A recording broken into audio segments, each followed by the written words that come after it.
तुकाराम मुंढेंच्या अन्न व औषध प्रशासन सध्या राज्यभरात कारवाई करतंय। मुंढे यांचा कारवाईच्या धडाक्यानं मुंबईतील अनेक मोठ्या हॉटेल्स आणि रेस्टॉरंट्स बंद करण्याची वेळ त्या मालकांवर आलेली आहे। त्यानंतर काही हॉटेल मालकांनी उच्च न्यायालयामध्ये याचिका दाखल केली आहे। सुनावणी दरम्यान न्यायालयानं एफडीएची चांगलीच खरडपट्टी काढलेली आहे। पाहूयात आज मंत्रालय ते विधान भवनापर्यंत नेमकं काय घडलं बघूया। सध्या ठिकठिकाणी तुकाराम मुंढे यांच्या कारवाईचा धडाका सुरूच आहे। या कारवाईमुळे मुंबईतील नामांकित हॉटेल्स बंद करण्याची वेळ मालकांवर आली आहे। पहिल्याच कारवाईत अनेक हॉटेलचे परवाने रद्द करण्यात आले। या कारवाई विरोधात हॉटेल मालकांनी उच्च न्यायालयात याचिका दाखल केली आहे। न्यायाधीश रवींद्र घुगे यांनी मंत्रालयातील कॅन्टीनचा अहवाल एफडीए कडून मागवलाय। यावेळी सरकारी वकिलांनी मोठा दावा केला। मंत्रालयातील कॅन्टीन 98% स्वच्छ असल्याचा दावा वकिलांनी केलाय। हा दावा खरा की खोटा ही सत्यता तपासण्यासाठी न्यायालयानं वकिलांची टीम मंत्रालयातील कॅन्टीनमध्ये पाठवली आणि 3 वाजेपर्यंत अहवाल कोर्टात सादर करा असे आदेश दिले। दुपारी 1:15 वाजेच्या सुमारास 4 वकील आणि 1 एफडीए अधिकारी मंत्रालयातील कॅन्टीनमध्ये दाखल झाले। 2 कॅन्टीन आणि स्टोर रूम मधील तपासणी या वकिलांमार्फत करण्यात आली। यानंतर दुपारी 2 वाजता ही टीम विधान भवनात दाखल झाली। तिथल्या कॅन्टीनची तपासणी करून अहवाल तयार करण्यात आला। 3:30 वाजता हा अहवाल वकिलांनी कोर्टासमोर ठेवला। सुनावणी दरम्यान कोर्टाने एफडीएवर ताशेरे ओढत खडेबोल सुनावले। हायकोर्टात नेमकं काय झालं त्यावर एक नजर टाकूया। मंत्रालयातील कॅन्टीनची 30 मिनिटं तपासणी केली, त्यात 98% कॅन्टीन स्वच्छ असल्याचं सांगितलं। हे कसं शक्य आहे असं कोर्टानं विचारलं। आज तुम्ही जी तपासणी केली त्यात अर्ध्या तासात एवढ्या त्रुटी कशा आढळल्या असाही सवाल हायकोर्टानं केला। तर पाण्याचा निचरा होणाऱ्या जाळ्या, फ्रीजमध्ये अस्वच्छता आढळली, बेसिनची जागाही अस्वच्छ होती असं वकिलांनी सांगितलं। भारतात सगळ्यांना समान न्याय आहे, व्हीआयपी कल्चर नाही असं हायकोर्टानं वकिलांना सांगितलं। मंत्रालयाच्या उपाहारगृहाचं लायसन्स रद्द करा किंवा केळीवर काळे डाग आहेत म्हणून केलेली कारवाई रद्द करा असं हायकोर्टानं सांगितलं। तर घाण पाणी किचनमध्ये साचलं होतं असं वकिलांनी कोर्टाला सांगितलं।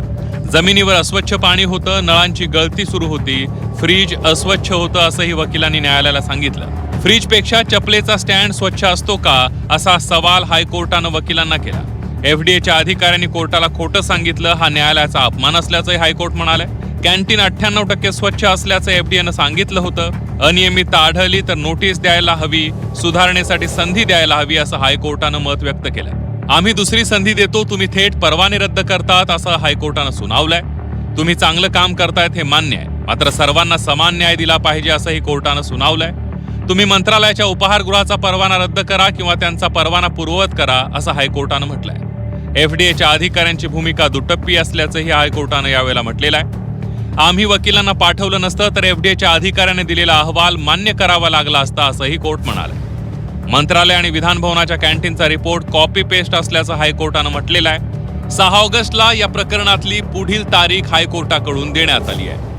मंत्रालय आहे त्यातल्या कॅन्टीनमध्ये गेल्यानंतर जास्त प्रसिद्धी मिळते। तशा प्रसिद्धीच्या मोहामध्ये एफडीएच्या अधिकाऱ्यांनी न पडता त्यांची जी भूमिका ती अतिशय योग्य आहे। म्हणजे त्यांनी जी भूमिका घेतली की शाळांच्या 50 मीटर अंतरावर जंक फूड बंदी अतिशय चांगली गोष्ट आहे, त्यावर जास्त लक्ष केंद्रित करणं किंवा लक्ष घालणं गरजेचं आहे। रेस्टॉरंट्स आहेत, हॉटेल्स आहेत, त्या ठिकाणी घाणेरड्या प्रकारचं जे अन्नपदार्थ असतात, प्रामुख्यानं पनीर हे फार मोठ्या प्रमाणात कुजलेलं पनीर वगैरे ठेवलं जातं, अशा तक्रारी त्यावर लक्ष देणं गरजेचं आहे।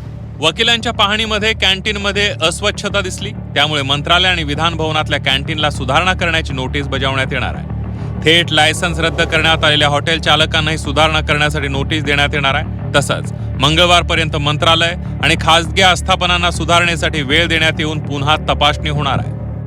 मंत्रालयाचं कॅन्टीन काय आकाशात ना आलं का, त्यांच्यावरती रेड नाही घालायची? तेच हायकोर्टाने मुद्दा उपस्थित केला की तुमच्या मंत्रालयाच्या कॅन्टीनमध्ये एकही कीटक सापडत नाही, असं कसं काय होऊ शकतं? तुम्ही खासगी आस्थापनांना वेगळा न्याय देता आणि तुमच्या जे प्रश्न असा आहे की everybody is common in front of law. जर अँटी करप्शन ब्युरो मंत्रालयाच्या मंत्र्याच्या केबिनमध्ये जाऊ शकते तर एफडीए गेलं तर काय चुकीचं झालं? अरे यार, अँटी करप्शन ब्युरो झरबळांच्या केबिनमध्ये गेलो होतो यार। म्हणजे ते आदिवासी मंत्री आहेत, गरीब माणूस आहे म्हणून त्याच्या केबिनमध्ये जायचं। तुकाराम मुंढेंनी अन्न व औषध प्रशासनाचा कारभार हाती घेतल्यापासून एफडीएनं धडाकेबाज कारवाई सुरू केली। पण मंत्रालयाच्या कॅन्टीनवरून झालेली झाडाझडती अधिकाऱ्यांची ढिसाळघाई उघड करतीये। त्यामुळे अशा काही अधिकाऱ्यांमुळे मुंडे करत असलेल्या चांगल्या कामालाही फटका बसतोय.